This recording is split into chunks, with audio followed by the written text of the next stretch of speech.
During the Tudor era, 1485 to 1603, one of the most profound legal principles affecting women was the doctrine of coverture. Rooted in medieval English common law, coverture was a framework that effectively erased a married woman's legal identity, merging it with that of her husband.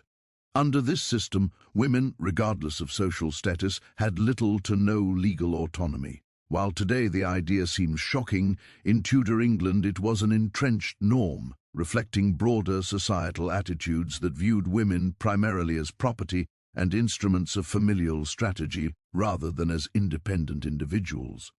At its core, coverture held that a married woman's legal existence was covered by her husband. The term itself comes from the French word couverture, meaning covering or protection, but this protection was heavily one-sided. The law framed men as protectors and women as dependents, reinforcing patriarchal hierarchies.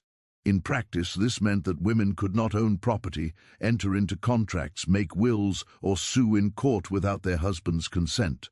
All property a woman brought into a marriage, whether land, money, or personal possessions, automatically transferred to her husband. Even wages or earnings she generated through her own labor were legally his. The consequences of coverture extended far beyond property. A married woman was legally invisible in almost every aspect of public and civil life. She could not act independently in business matters or engage with the legal system in her own name. If a woman was wronged, such as being cheated in a transaction or defamed, she could not bring a lawsuit. Only her husband could act on her behalf.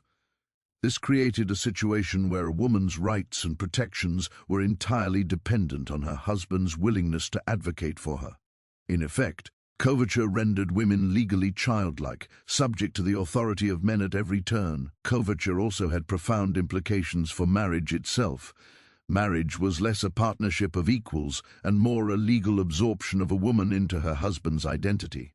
When a woman married, she transitioned from being the daughter of her father to the property of her husband.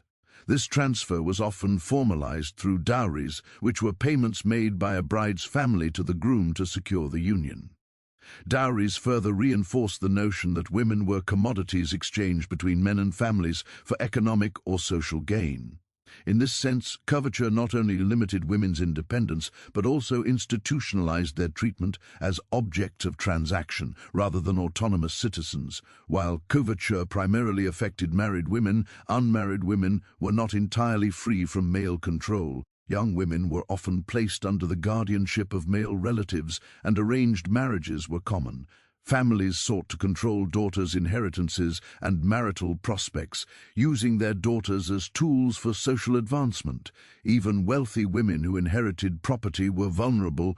Upon marriage, their assets passed under their husband's control, leaving them with limited recourse.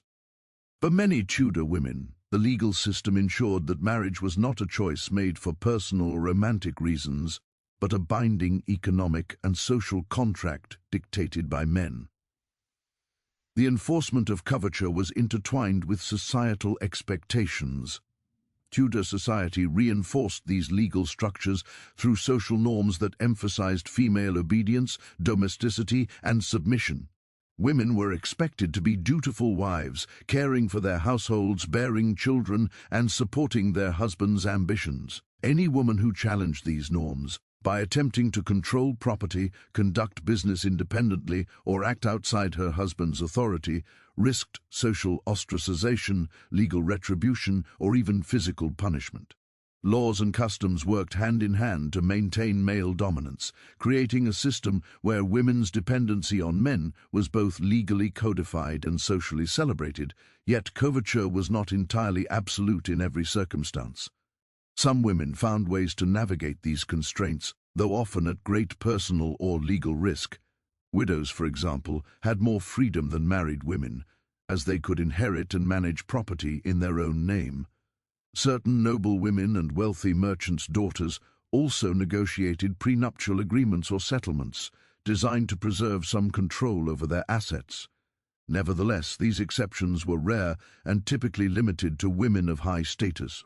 For the vast majority, coverture ensured that marriage equated to the loss of legal identity and personal autonomy. The The doctrine of coverture also had long-lasting social and economic effects. Because married women could not own property independently, their economic contributions were often invisible, and their labor within the household or in family businesses went unrecognized. Men accrued legal and financial power simply by virtue of being husbands, reinforcing cycles of gendered inequality that extended beyond the immediate family to influence wider society. By denying women the ability to engage in commerce, trade, or independent legal action, Tudor law effectively barred them from participating fully in the economy, creating a precedent that would persist for centuries. Perhaps the most insidious aspect of coverture was how it normalized the idea of women as property, rather than as human beings with rights. While male control was often justified under the guise of protection, the reality was that women's autonomy was subordinated entirely to the interests and authority of men. Husbands could manage a wife's property, dictate her actions, and even control her social interactions. This legal framework made it nearly impossible for women to assert independence, seek justice, or challenge inequality, perpetuating a system in which women were legally and socially constrained to domestic and reproductive roles. Understanding the doctrine of coverture sheds light on the broader context of Tudor society, where law and custom worked in tandem to enforce gender hierarchies. It demonstrates how the legal system was not merely a set of neutral rules, but a tool for preserving male dominance. Coverture shaped the lives of countless women, determining their social standing, economic opportunities, and personal freedoms. While subsequent centuries would see reforms that gradually dismantled these restrictions, the long shadow of coverture highlights how deeply legal frameworks can shape gender relations and personal autonomy. In conclusion, the doctrine of coverture was a cornerstone of Tudor law that fundamentally altered the status of women. By merging a woman's legal identity with her husband's, it deprived her of property rights, legal standing, and personal agency. Through coverture, the Tudor legal system codified women's dependency and framed them as property within a patriarchal society.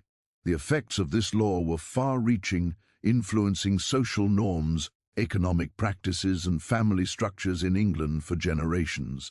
Studying coverture allows modern audiences to understand not only the legal mechanisms of oppression, but also the resilience of women who navigated and resisted these constraints. Highlighting the historical struggle for equality and autonomy in Tudor England, a woman's access to property and inheritance was tightly controlled, reflecting the broader patriarchal values embedded in society and codified by law. The legal framework of the period was designed to ensure that wealth, land, and social influence remained firmly in the hands of men. While the doctrine of coverture had already made married women legally invisible, inheritance laws further cemented their subordination by limiting their ability to own, control, or pass on property. For women, property rights were not just a matter of financial independence, they were a measure of personal autonomy, social standing, and political influence. The Tudor system effectively reduced most women to a state of economic dependence, reinforcing the idea that they were property themselves, transferable through marriage and family arrangements. At the heart of Tudor inheritance law was primogeniture, the practice of passing estates to the eldest male heir. This system prioritized male succession above all else, meaning that daughters rarely inherited family land or titles if there were surviving sons. Primogeniture ensured that family estates remained intact under male control, preventing the division of property that could weaken a family's economic or political power. Women were often secondary in matters of inheritance, viewed primarily as vehicles for alliance building rather than as independent holders of wealth. In many CASES, daughters were only allowed to inherit if no male heirs existed, and even then, their access to property was often contingent on marriage arrangements that transferred control to their husbands. The legal mechanisms surrounding inheritance also extended to dowries and marriage settlements. Families negotiated dowries as a way to formalize a daughter's marriage. often providing land, money, or valuable goods to the husband as part of the arrangement. While a dowry might seem like a financial benefit for the woman, it was, in reality, a tool to secure alliances and reinforce male control. Once a woman married, any property she brought into the union typically came under her husband's management. Marriage settlements sometimes allowed women to retain nominal control over certain assets, but these agreements were exceptions rather than the rule, usually limited to noble or wealthy families with the foresight and leverage to negotiate them. For the average Tudor woman, marriage meant the near-total transfer of economic agency to her husband. Widows' rights were a notable, though limited, exception to the strict control of property over women. A widow could inherit a portion of her deceased husband's estate, often referred to as a dower, typically amounting to 1/3 of the land or income for her lifetime. While this gave some women temporary economic autonomy, it came with constraints. Widows could not generally sell inherited property outright, and their control was often vulnerable to male relatives or new husbands if they remarried. Despite this relative freedom, widows were exceptions within a legal system that overwhelmingly favored male inheritance. Their rights, though more substantial than those of married women, were still circumscribed by a society that viewed property as the primary domain of men. The implications of inheritance law extended beyond economics and into social power. Land ownership was closely tied to status, political influence, and security. Because men were almost exclusively the beneficiaries of inheritance laws, women were systematically excluded from positions of authority and economic independence. Families often used daughters strategically to secure alliances, wealth, and social leverage through marriage. A wealthy daughter was a bargaining chip in the negotiation of political or economic advantage, rather than an autonomous individual with control over her future. Women were thus trapped in a cycle where their value was defined not by their capabilities but by the property they could bring to a husband or family. Furthermore, Tudor inheritance laws reinforced the perception of women as transferable property within familial networks. A woman's ability to inherit or manage property was not a recognition of her legal or personal worth, but a reflection of her usefulness in consolidating wealth and influence. This dynamic also perpetuated gender inequality across generations. Sons inherited estates intact, consolidating economic power, while daughters, even if wealthy or capable, were dependent on male authority for control over their lives and resources. Legal and social norms worked together to make the female line of inheritance subordinate, ensuring that men maintained dominance in both the private and public spheres. Social class played a significant role in how these laws affected women. Noble women and daughters of wealthy landowners had some leverage through dowries, settlements, or arranged inheritances, but even they were ultimately constrained by patriarchal priorities. In contrast, common women had minimal prospects for property ownership or inheritance, leaving them economically dependent on fathers, husbands, or male relatives. This lack of economic power limited their social mobility, forced early marriages for security, and constrained their ability to act independently in society. In Tudor England, a woman's legal and economic identity was almost entirely mediated by the men in her life. The Tudor legal system also created vulnerabilities for women in cases of contested inheritance without legal standing. Women were often unable to defend their claims or manage disputes over property. Male relatives or guardians could manipulate laws, marriages, and agreements to control a woman's inheritance for their own benefit. Women who tried to assert rights could face social stigma, legal obstacles, and even violent retaliation. In effect, inheritance laws were not only restrictive, they were actively weaponized to maintain male dominance, often leaving women without recourse or protection. Religion and cultural norms further reinforced these legal structures. The Tudor period saw the consolidation of patriarchal authority in both legal and religious spheres. Women were frequently taught that obedience and submission were virtues, and these values aligned seamlessly with laws that curtailed their economic independence. Church teachings and societal expectations combined to normalize the legal marginalization of women, framing male control over property and inheritance as natural, inevitable, and morally justified. In conclusion, Tudor inheritance and property laws created a system in which women were systematically denied economic independence. The primacy of primogeniture, the strategic use of dowries, and the limited rights of widows ensured that wealth remained under male control, reinforcing the perception of women as property. These laws dictated not only the distribution of material assets, but also the trajectory of women's lives, marriages, and social standing. By tying women's value to the property they could bring or inherit, Tudor Law Company defied gender inequality and perpetuated a cycle of economic dependence and legal invisibility. Understanding these laws is essential to grasping the broader social, economic, and political constraints that shaped women's lives in Tudor England, and the enduring legacy of patriarchal control that would persist for centuries. The Tudor era, spanning from 1485 to 1603, was a period of immense political, social, and cultural transformation in England. From the end of the Wars of the Roses to the establishment of the Church of England under Henry VIII, the Tudors oversaw dramatic shifts in governance, religion, and societal structure. While these changes reshaped England's political landscape, the lives of women remained largely constrained by legal, social, and cultural systems designed to maintain male authority. Understanding the legal context of Tudor England is essential to comprehending how women were systematically reduced to the status of property and denied basic autonomy.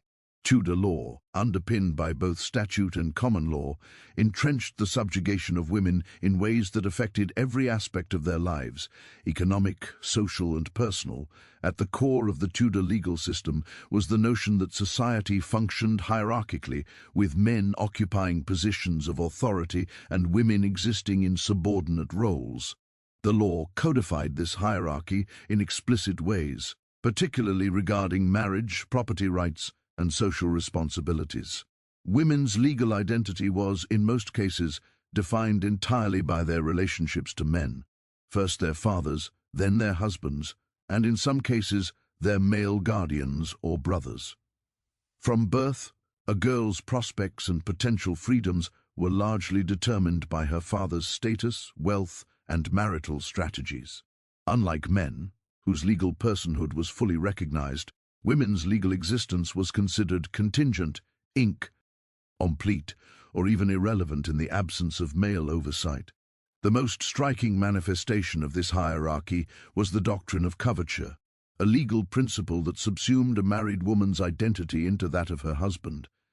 Under coverture, women lost virtually all legal rights upon marriage, including control over property, the ability to sign contracts, and the capacity to bring legal actions independently. The law treated the husband and wife as a single legal entity, with the husband as the dominant partner. This doctrine reflected broader societal beliefs about gender roles. Men were rational, capable, and naturally suited to authority, whereas women were considered weaker, dependent, and morally subordinate. Coverture legally reinforced the social perception that women were possessions to be protected, managed, and controlled, rather than independent actors with agency. Beyond coverture, Tudor law imposed strict controls on women's inheritance rights, further reinforcing their economic dependence on men. Primogeniture, the practice of passing property to the eldest male heir, ensured that estates, land, and wealth remained under male control. Daughters were often secondary beneficiaries at best, inheriting only when no male heirs existed. Even when women inherited property, it was usually managed by male relatives or became part of their husband's estate upon marriage. These legal restrictions meant that women had little opportunity to accumulate wealth, influence, or social power independently. Their lives were largely structured around the property they could bring into a marriage or the alliances their marriages could secure for their families. Marriage itself was heavily regulated under Tudor law, functioning as both a social contract and an economic transaction. Families arranged marriages to consolidate wealth, secure alliances, and enhance social star. Women were expected to comply with these arrangements, and their consent, while theoretically required, was often nominal in practice. Dowries and marriage settlements further reinforced the commodification of women, treating them as assets exchanged between families. By controlling property, inheritance, and marital arrangements, Tudor law institutionalized the treatment of women as property from birth to marriage, leaving them legally and socially dependent on male authority for survival, status, and protection. The Tudor legal system also intersected with social expectations and cultural norms to maintain male dominance. Women were expected to adhere to strict codes of behavior, emphasizing obedience, chastity, and domesticity. Deviations from these norms were often punished by social ostracism, legal penalties, or even corporal punishment. The law and society worked together to enforce a rigid hierarchy in which women's roles were narrowly defined and legally reinforced. Education for women was limited, particularly among the lower classes, further restricting their ability to challenge legal constraints or assert independence. Even among the nobility, where some women received education, their legal rights remained restricted, and their social mobility was tied almost entirely to marriage and family alliances. Religious doctrine also reinforced these legal restrictions.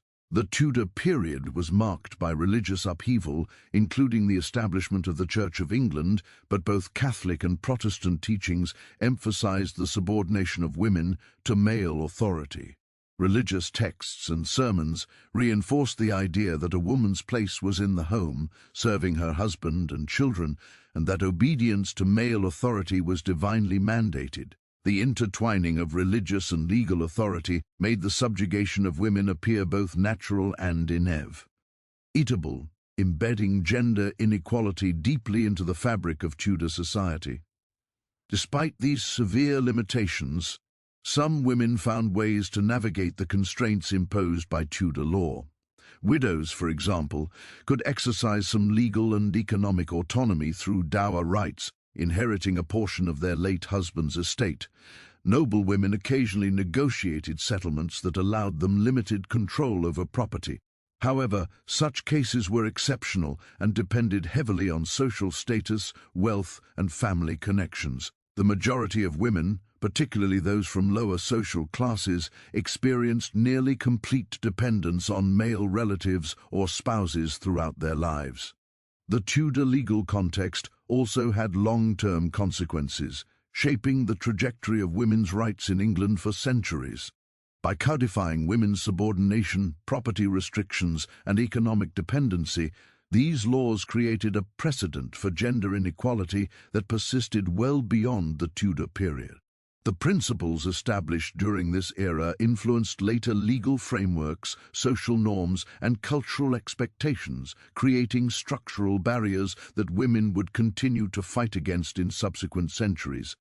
Understanding the legal environment of Tudor England is therefore crucial not only for historical analysis, but also for comprehending the origins of systemic gender inequality in English society. In summary, the Tudor legal context was characterized by a set of interlocking laws and social norms that rendered women dependent, subordinate, and largely invisible in legal and economic terms.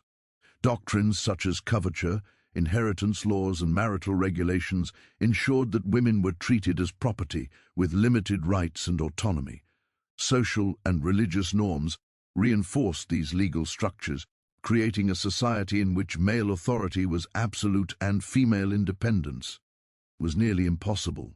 By examining the Tudor legal framework, we gain insight into how law, culture, and social expectations combined to restrict women's freedoms, shaping their lives in profound and enduring ways.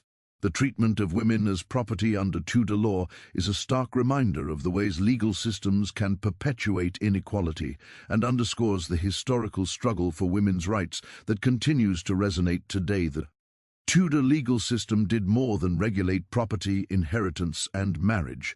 It profoundly shaped the social roles, daily experiences, and personal freedoms of women.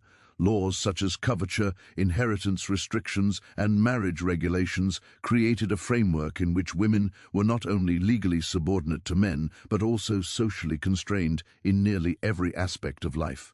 The legal and social systems worked hand in hand, reinforcing patriarchal norms and limiting women's autonomy. The result was a society in which women's identities were largely defined by their relationships with men, and their value was measured by their obedience, domestic skill, and ability to serve as conduits for family wealth and alliances.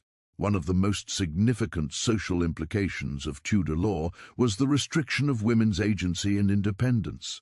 From a young age, girls were educated, or often not educated at all, with the expectation that they would eventually serve in domestic roles and fulfill the duties of wives and mothers. Unlike men, who could pursue careers, inherit property, and participate in civic life, women's options were narrowly defined. Their lives were largely determined by the men in their family. Fathers arranged marriages to secure economic or social advantage, and brothers or male guardians often exercised control over property and inheritance until marriage. In essence, women were conditioned to accept dependence and subordination as natural, reinforcing the social hierarchies codified by law. Marriage under Tudor law was not only a personal union, but also a social and economic transaction. Women were expected to comply with familial arrangements, and their consent, while legally required, was often nominal. Marriages were negotiated to consolidate wealth, secure political alliances, or preserve social status. In this context, women were often treated as commodities, exchanged between families for strategic gain. Their personal desires, ambitions, or preferences were secondary to the economic and social imperatives of the family. The legal framework of coverture amplified this dynamic. Once married, a woman's legal identity was absorbed into her husband's, leaving her little control over property, finances, or personal decisions. The combination of legal subjugation and social expectation created a world in which women were expected to be compliant, passive, and deferential to male authority. The social consequences of these legal structures extended into everyday life and domestic responsibilities. Women were responsible for managing households, raising children, and overseeing domestic labor, yet they had little formal authority or independence.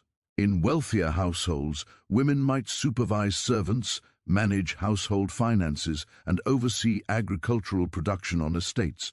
However, their authority was always contingent on male approval, and their economic power was severely limited. In lower-class households, women performed labor-intensive tasks, from farming and spinning to cooking and childcare, while remaining legally and economically dependent on fathers or husbands. Regardless of class, women's labor was undervalued and unrecognized, reinforcing the perception that they were subordinate members of society rather than independent actors. Tudor law also had significant implications for social mobility and status. Women's economic dependence meant that they had limited ability to influence their social standing independently. Marriages were the primary mechanism through which women could achieve higher status, acquire wealth, or secure influence.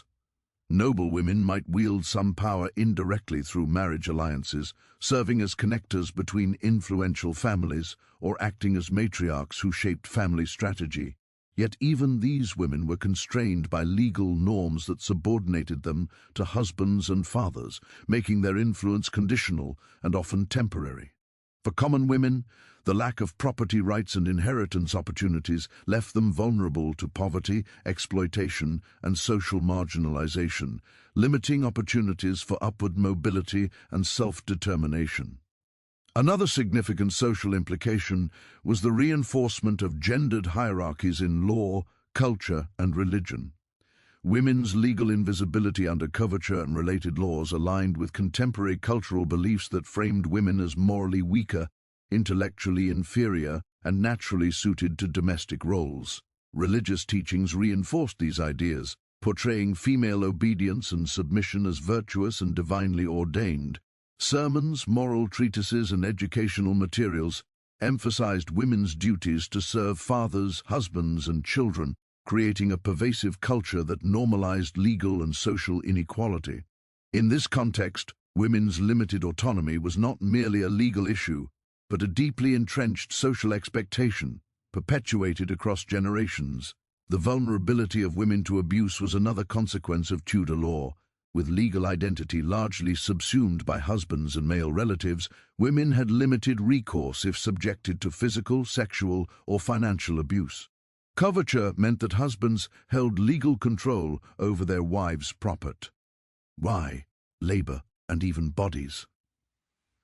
While certain social and religious norms prescribed protection for women, the law prioritized male authority and family reputation over women's personal safety or well-being.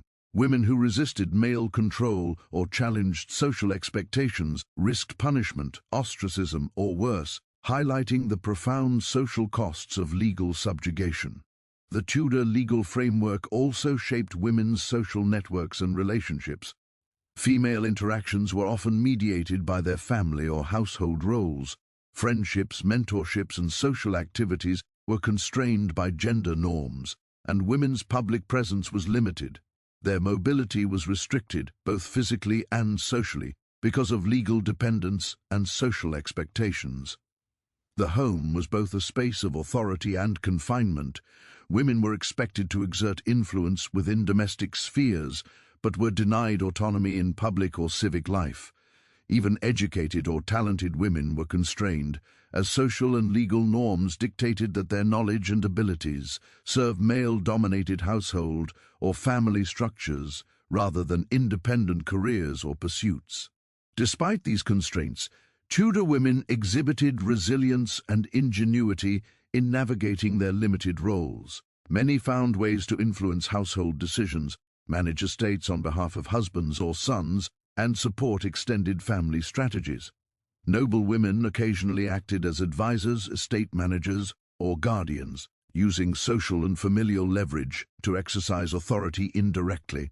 Widows sometimes exercised greater independence, managing property and finances, though their autonomy remained circumscribed by law and social expectations. Even among lower-class women, survival required creativity, negotiation, and strategic alliances within households and communities. These examples underscore that, while legal and social systems constrain women, they were not entirely powerless. In conclusion, the social implications of Tudor law were profound and far-reaching. Legal doctrines such as coverture, restrictive inheritance rules, and regulated marriages shaped women's daily lives, limiting autonomy, defining social roles, and reinforcing dependence on men.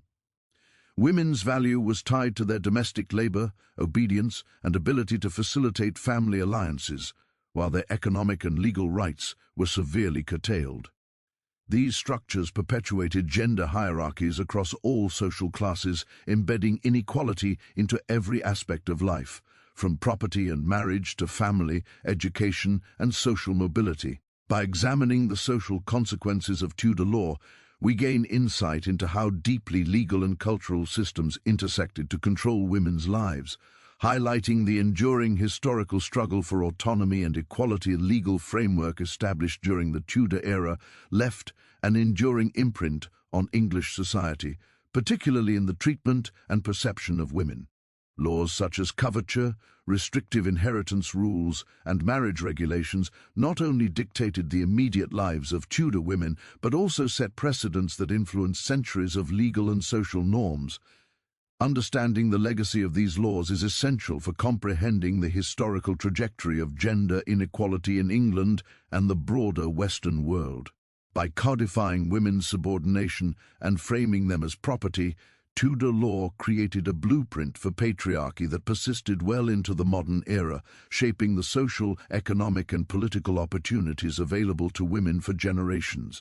One of the most significant aspects of the Tudor legal legacy is how it entrenched the concept of women as property. Coverture, in particular, established the idea that a woman's legal identity could be merged with that of a man, rendering her legally invisible in public and economic life. This principle was not only a matter of contemporary practice, it became embedded in English common law and influenced subsequent legislation. The notion that women required male protection and oversight persisted for centuries, affecting everything from marital rights to voting eligibility. Even when legal reforms began to recognize women's individual rights, the social and cultural inertia created by Tudor norms made true equality difficult to achieve. The inheritance laws of the Tudor period also had long-term ramifications. Primogeniture ensured that wealth and property remained concentrated in male hands, reinforcing the economic dependency of women. This legal precedent shaped patterns of land ownership, wealth accumulation, and social power for generations. The exclusion of women from direct control over estates limited their influence within families and communities and made them reliant on male relatives for security.